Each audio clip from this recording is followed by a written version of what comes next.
Hello, everybody. Thanks for joining. We are Sunday here in Hong Kong. It is 6:30 p.m. So it's an easygoing Sunday. I hope you're having a nice Sunday on your side too. And what I'd like to cover today is the whole regime change industry. It seems like the whole world is being woken up to USAID and the reforms that Trump is doing. It's very surprising because we've been with the new Atlas, with Brian Beletic, we've been covering this, and many other people, the Grey Zone, many great people out there covering this whole regime change industry around the world. And it seems like whole America, MAGA, they're all waking up and saying, oh, what is it? What is it going with all this waste of money? Why are we funding organization in Bangladesh, in Sri Lanka, that has nothing to do with our own interest? And I think it's very surprising. And I think we need to maybe talk about in general what is just going back to the nature of those this regime change industry, how they work, how they operate, what's the purpose, when did they start historically? And I think it's important that to look at this as a neo-colonialist project. So if you go back to history, empires, they used to have boots on the ground, but gradually it became more sophisticated. So the idea was not to have a military presence, which would be impossible now. The way they do it is that they co-opt the whole system. You can hijack a system if you can control the whole civil society, media. You can buy politicians, you can buy influence, then you have the soft power. I mean, really, what we call a holistic approach, including some are obvious, some are less obvious. Hollywood is one of them, which is not so obvious. But you see, for example, we've seen in history, for example, in France, de Gaulle was objecting to the pressure of the US to have the Hollywood industry to penetrate the French market. And because he already saw that this was a good way just to impose upon French people influence, on the subconscious level, the minds of people. And this is part of sovereignty. So when we go back to history, I would say some of the first color revolutions, well, again, the shift was colonial era, when they had army boots on the ground, to toppling down government, which was actually covertly was done under the CIA, and it could get really violent. But and then gradually became more like openly. So, for example, National Endowment for Democracy, it is actually a spin-off from the CIA, and they would just do it openly. They would actually fund, activists. They would fund what they call a civil society, associations, trade unions, education. And it is part of that, but it's much more complex. It's the whole industry where you have, if you really follow the money, it's you have government funding, but at the same time you have a lot of multinational corporations that are funding also those entities, because when you look at the globalist world order, who's behind? Ultimately, we are talking about the globalist elites, Bilderberg groups, the big family, the Rothschild, Rockefeller. Those are the old ones. You have the new ones, and they're funding those regime change. And I would say that's for the globalist agenda, which ultimately they want to destroy nation states. And that would be the idea, is to have an elite that is controlling the whole world, and it's a single market, and they control absolutely everything from information to education to how they feed you. It's a total control. That is a dystopian society that they want to create. And I would say when you look at the transition we had between the Biden, I would say this is an old clique all gangs. It's the Biden that comes from the Obama clan, the Clinton clan, the Soros. Those are the old clique. And now what you have is the new US oligarch that are more US centric, as opposed to the old oligarch, which were globalist and had a touch of what we call woke ideology, liberal, LGBTQ, and also the idea of destruction of nation state. Now what we have is not, they're going after USA idea, but it is not because they don't want to do regime change anymore. Absolutely not. It's an internal power control, power struggle. So I would compare this to the Night of Long Knives that you had under Hitler in 1933. That was, there was an internal struggle and power grab. What is happening right now in the US, it is exactly like this. It seems superficially, it seems like extremely positive. You have some good signals, but this is only very superficial. You have RFK, he wants to make America healthy again. You have Tulsi Gabbard they want to clean up the whole deep state and all those three letters agencies, NSA, FBI, CIA, which are the deep state that are controlled by those old elites that are actually going to be replaced now by this new elites, group of elites that are less woke, LGBT, Soros-like, but more US-centric. But ultimately, it's important to understand that we are shifting from one oligarch groups to another oligarch groups. So when they're going after USAID, why are they going after USAID? Because it's mainly Democrat controlled. And when you look at the funding they've done, is more to actually promote not only regime change, but at the same time promote those social engineering around the world.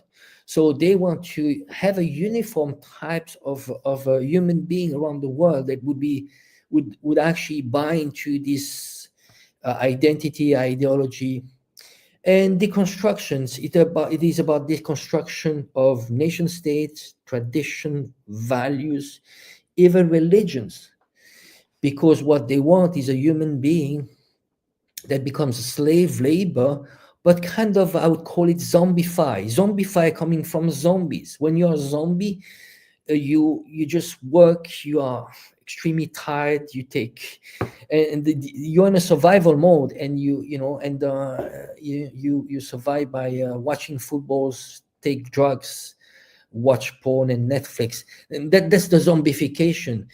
And the idea is really to isolate the human being, because human beings are extremely weak when they are isolated. So this is the globalist agenda. Now what you have, in some ways it could, for some people it could be more positive, because we are going back to the fundamental values that human beings have had for thousands of years. It's family, you are part of an identity, a group. And when you look at Trump, who's backing him, are oligarchs, are multi-billionaires, and especially the big tech. And when you look at one of the main backers, Elon Musk, well, everything is, if you really look at his background, he's a globally young leader from the World Economic Forum, and he pretends to fight the globalist agenda. He's a multi-billionaire. He's part of the military-industrial complex. So is that positive? Again, it's part of the same elites that we should actually fight. He's telling us that he wants to fight corruption. In reality, he has made billions of dollars because of all the subsidies that he's receiving from the government. He's talking about freedom of speech. Well, he has the largest media platform in the world. He controls the algorithm. When you control the algorithm, basically, and I'm making the experience myself, whenever I criticize Israel, everything, all my exposure goes down. and it is what we call the shadow banning. So he says he promotes freedom of speech, but in reality, he controls the whole platform. So his influence is extremely big. So what I'm saying is that people need to be extremely careful. Do not belong to a clan. When you look at superficially, you have lots of positive signs, of course. And it could be seen as a counterpower. Trump could be seen as a counterpower to the deep state and so on. But you are replacing a master against another master. And what we are living here right now is an internal fight between them. But average Joe would be exactly in the same position after, when this internal fight is over. And when you look at in terms of geopolitics, it's just a different strategy. Now they are looking at the West, but at the same time, all those policies, those investment, and actually a lot of corruption, the money is being paid by the USAID, but a lot actually returns into the pockets of the Democrats. So the Republicans and the Trump gang is not taking advantage of that. Now it's a power grab what they are doing. So it's important for people to really understand, do not fall into the trap to become part of the clan because there's a sense of belonging and because you despised Biden.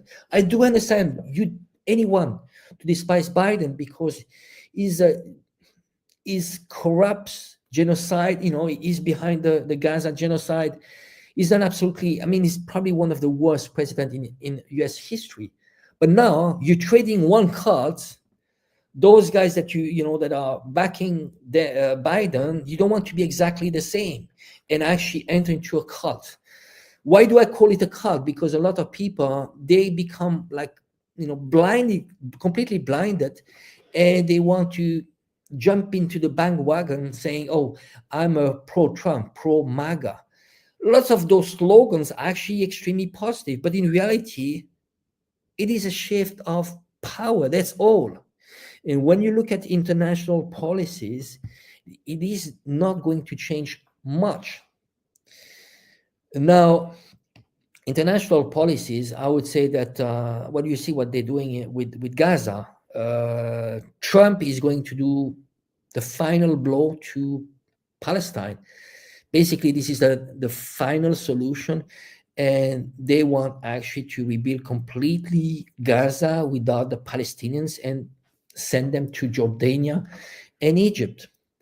Now, when it comes to Ukraine, I think is pragmatic, is actually part of the Meshaima school, which is more about how you can actually separate Russia from China, get Russia maybe on your side, and fight directly China, while the Democrats were looking at multiple fronts, and which was another extensions of the US. Now the shift with Rubio, it is going to be about focusing mainly on China. And the way they are going to do that is still using actually regime change funding, but not through USAID. Now, what they did with USAID is that they say, well, 10,000 people, 14,000 people, you lose your job.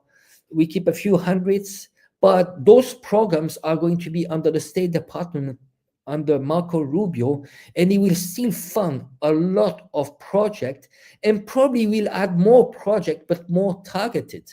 Targeted to what? Less maybe, I would say, social engineering ideology, but more targeted towards China, because China is the ultimate goal.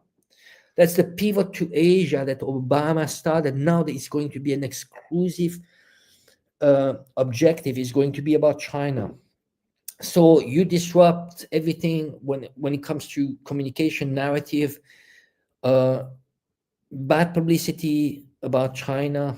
There's already billions of dollars that are being poured into those bills that are about how do you demonize China, but also everything that is related to the Belt and Road Initiative. And now we see the Panama Canal, all those choke points. Choke points are maritime routes that actually can be blocked. That you can do a blockade. So I would say those examples would be the Suez Canal, Panama Canal, Greenland because it's part of the Arctic routes. That's an alternative route that actually is becoming viable for China, and it is going to be cheaper so and faster for China to ship from the Arctic routes for Greenland.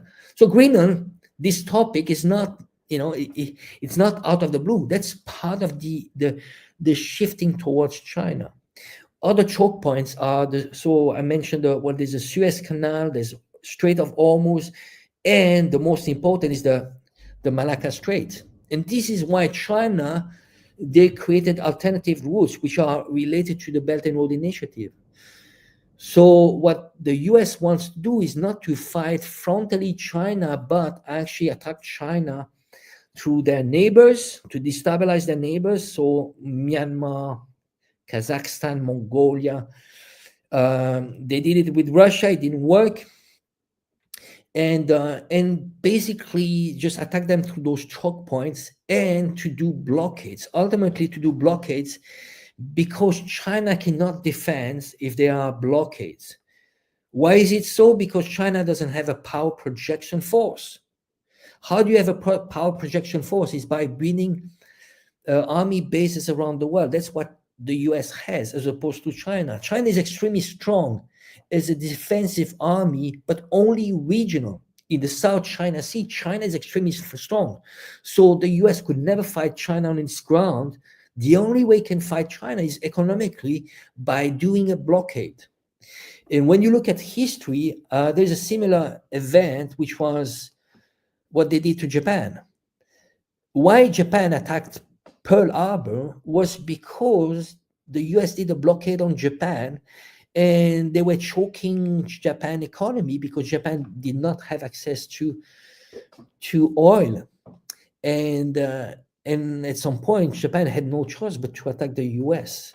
So the aggression was US aggression first, and after Japan, Pearl Harbor was a reaction. Well, they want to do exactly the same with China. And I would say where they can hit China is especially when it comes to energy, because China is by far the biggest consumer of gas and oil in the world.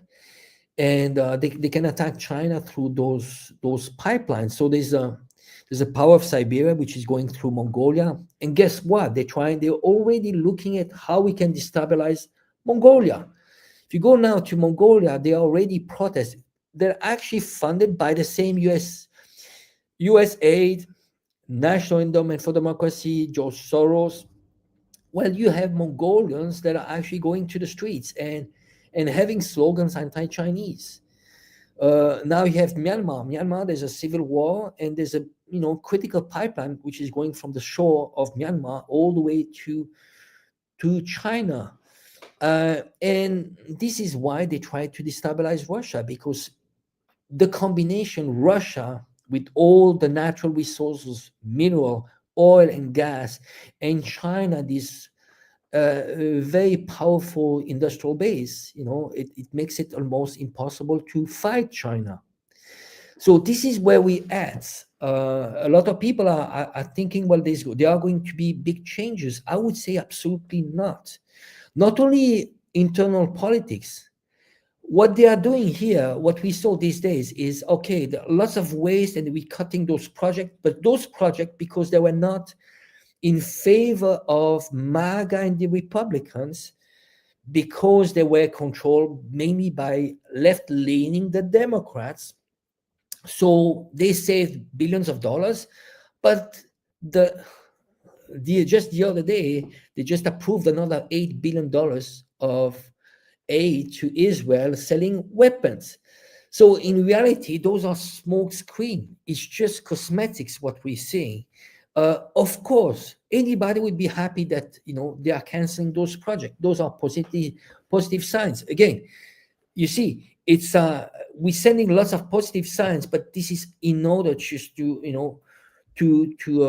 not to expose the real project which is behind this imperialistic project, which is, again, it's going from globalist project to imperialistic US-centric project.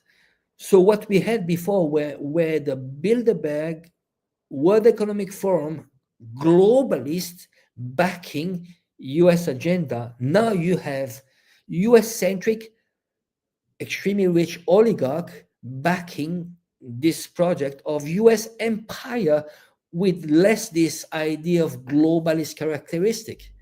The idea is that the US can still control the world, but the world doesn't need to be in the US image. We do not need to export those values as long as we control them. So it's more pragmatic and it's more blunt, it's more direct. When you look at the language that Trump is using, is extremely direct. He's saying, well, I'm going to annex that and that country, while so while the Democrats is less, they're using like those lofty words, democracy, freedom, and human rights. I would say in many ways Trump is more honest. I would say it's a rape, but there's no Vaseline with Trump. Sorry for the wording, but so I would say those are the changes. So again, cosmetics, and do not fall into the trap. I'm expecting a lot of people to be, now it is the excitement. We see changes.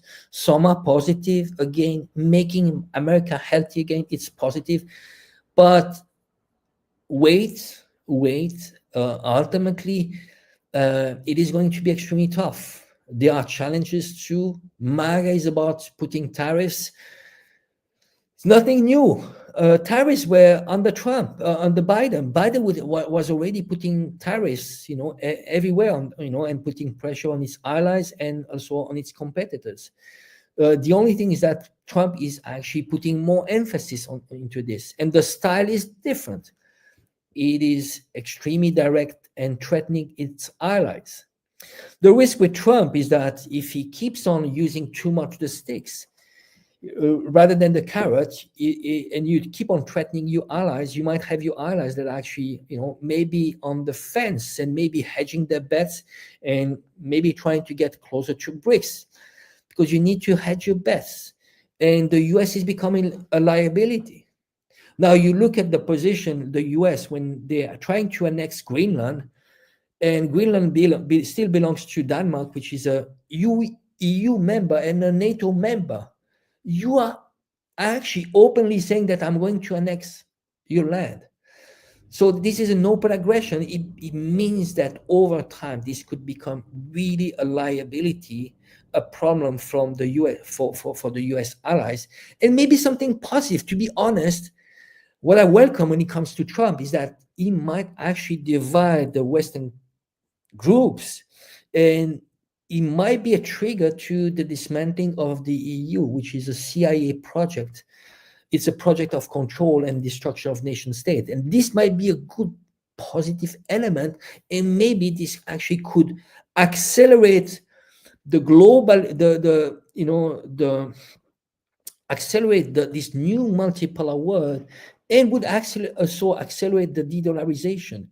In reality, the way I look at Trump is that maybe he's going to be the one that is going to shift US role from a declining empire to a strong nation, because the US can still be strong.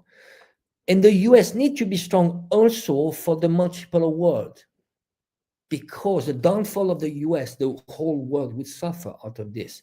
And it's not in Brazil, in neither Brazil, Russia, China, or India's interest to have US collapse. So Trump will have to carry this position of being the president that actually lost. NATO will lose against Russia, and he will actually have to face this humiliation. So somehow he will need to have his own successes, or maybe, as long as he can control the narrative, but he needs to make it a success, because ultimately Ukraine is going to be the trigger for the downfall of the US empire project. And what we see is with Trump is refocusing on the sphere of influence. Where is he going to now? Panama Canal. This is in his US sphere of influence. There's Mexico, there's Canada, and there's Greenland. That's, controlling, managing your own sphere of influence, but at the same time going after China and exclusive focus on China, starting with tariffs, but it is going to be escalate. It's going to be an escalation. Escalation how? It is by controlling. Now you have this trilateral alliance, which is South Korea, Japan, US, and the US has hijacked Taiwan's democracy. So de facto, the US is controlling Taiwan. It is becoming more aggressive when it comes to Taiwan. So using those countries as, as proxy against China. So again, I will. The idea here is just really just to send a message of people. What I'm asking is try to be more critical. On the surface, you might see something, and sometimes a lot of people, they see what they want to believe because people need hope. You want to see changes, and somehow there are some positive signals, but from Trump and this new MAGA project, but those are the superficial. From every single side, you see like Twitter. Twitter is a new form of, we can express ourselves and there's less censorship. No, this is going to be, this is intermediate stage, but ultimately censorship has already started, and ultimately we are going to be controlled because this is what they do. Billionaires in charge are not going to work for average Joe. It has never happened in history. It will never, ever happen. Ultimately, average Joe is their enemy.